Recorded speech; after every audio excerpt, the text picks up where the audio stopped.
आज का एपिसोड आपकी रूह तक हिला देगा, क्योंकि अनु को आखिरकार वो सच पता चल चुका है। एक ऐसा सच जिसे सुनते ही उसकी सांस रुक जाएगी और आंखों के आगे अंधेरा छा जाएगा। जी हाँ, आर्य की पत्नी राजनंदिनी का सच सामने आया है, और इसी सच को जानकर अनु बेहोश होकर जमीन पर गिर जाएगी। सीरियल तुमसे तुम तक में आज का दिन इतिहास रचने वाला है, क्योंकि अब वो मोड़ आ चुका है जहां सच का सामना किसी एक इंसान से नहीं बल्कि किस्मत से होना है। अनु ऑफिस पहुंचती है और जैसे ही उसकी नज़र उस फाइल पर पड़ती है जिस पर लिखा होता है राजनंदिनी क्रिएटिव्स, उसका दिल तेजी से धड़कने लगता है। फाइल खोलते ही उसे एक सिग्नेचर दिखता है, वही सिग्नेचर जो उसने अपने सपनों में अनगिनत बार देखा था। जैसे ही उसकी उंगलियां उस सिग्नेचर को छूती हैं, एक भीषण फ्लैशबैक शुरू हो जाता है। मंडप सजा है, अग्नि जल रही है, कोई दुल्हन मंडप के चारों ओर घूम रही है, और वो दुल्हन कोई और नहीं बल्कि खुद अनु है। लेकिन नाम है राजनंदिनी। अनु की सांसें रुकने लगती हैं, उसका सिर चकराने लगता है, उसे समझ नहीं आता कि ये क्या हो रहा है। तभी आर्य अंदर आता है और अनु को फाइल के साथ देखकर घबरा जाता है। आर्य के चेहरे पर एक ऐसा रहस्य छिपा है जो आज सामने आने ही वाला है।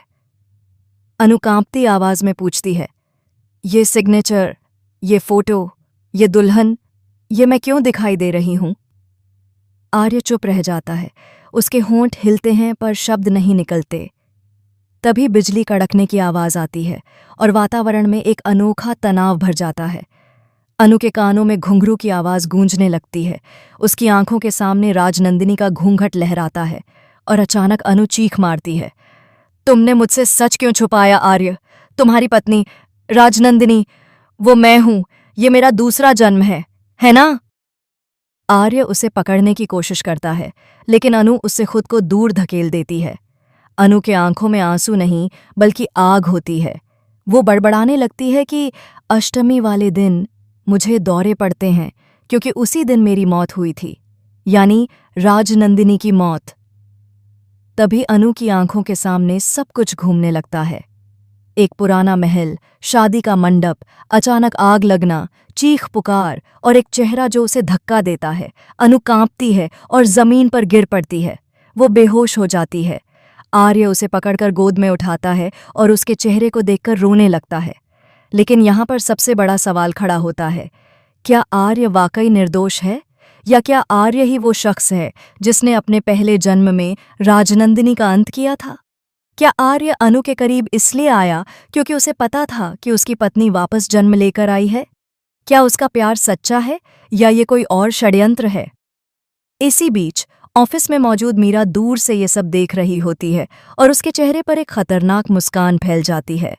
मीरा के हाथ में वही दूसरी फाइल है जिसमें राजनंदिनी की मौत का असली सच छिपा है, और वो सच ऐसा है जो आर्य को दुनिया के सामने खड़ा कर सकता है, एक गुनहगार के रूप में।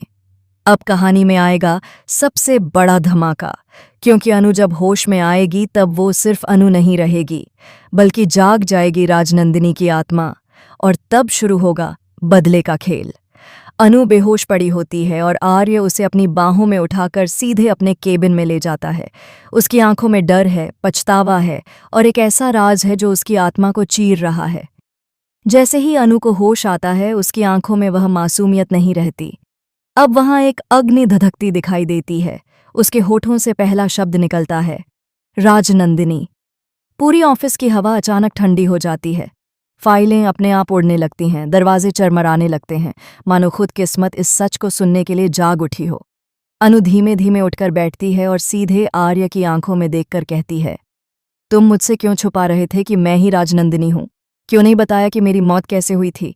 और तुम इस सब में क्या थे, मेरे अपने या मेरे दुश्मन? आर्य कुछ बोलने ही वाला होता है कि तभी पीछे से मीरा ताली बजाते हुए अंदर आती है। मीरा की आंखों में जीत की चमक होती है। वो कहती है, सच बताओ आर्य, या मैं बताऊं? क्या ये सच नहीं कि तुमने खुद अपनी पत्नी राजनंदिनी को जिंदा जलाया था? अनु की आंखों में खून उतर आता है। आर्य गुस्से में मीरा पर चिल्लाता है, चुप रहो, ये सच नहीं है। लेकिन अनु अब तक सब समझ चुकी होती है। तभी हवा में एक घंटी बजती है और अनु को एक एक पल याद आने लगता है। वो देखती है कि कैसे शादी की रात अष्टमी के दिन महल में अचानक आग लगाई गई और आर्य वहां मौजूद था। लेकिन क्या उसने आग लगाई या वो भी किसी षड्यंत्र का शिकार था, ये अब भी एक रहस्य है। अचानक आर्य सबके सामने घुटनों पर गिर जाता है और रोते हुए सच कबूल करने लगता है। उसकी आवाज कांप रही होती है। हाँ, ये सच है कि राजनंदिनी की मौत मेरे सामने हुई, लेकिन मैंने उसे नहीं मारा। वो कोई और था जिसने आग लगाई और मुझे फंसाया। मैं मरते दम तक राजनंदिनी को बचाने की कोशिश करता रहा, लेकिन उसे बचा नहीं पाया। अनु की आंखें अब पिघलने लगती हैं। उसकी सांसें गहरी होती जाती हैं। उसके कानों में फिर वही ध्वनि गूंजने लगती है। तुम्हें वापस आना होगा, अधूरी डोर को पूरा करना होगा। उसे एहसास होता है कि वो सिर्फ यादें नहीं देख रही, बल्कि उसकी आत्मा उसे बता रही है कि वो वापस आई है इसी एक काम को पूरा करने के लिए। तभी अचानक माहौल बदल जाता है।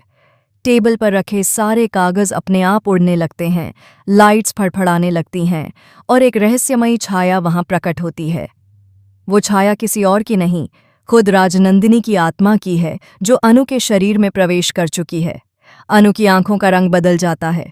उसकी आवाज भारी और रहस्यमयी हो जाती है। अनु धीरे से कहती है, राजनंदे मारे का खाद शो माडे दे यारी।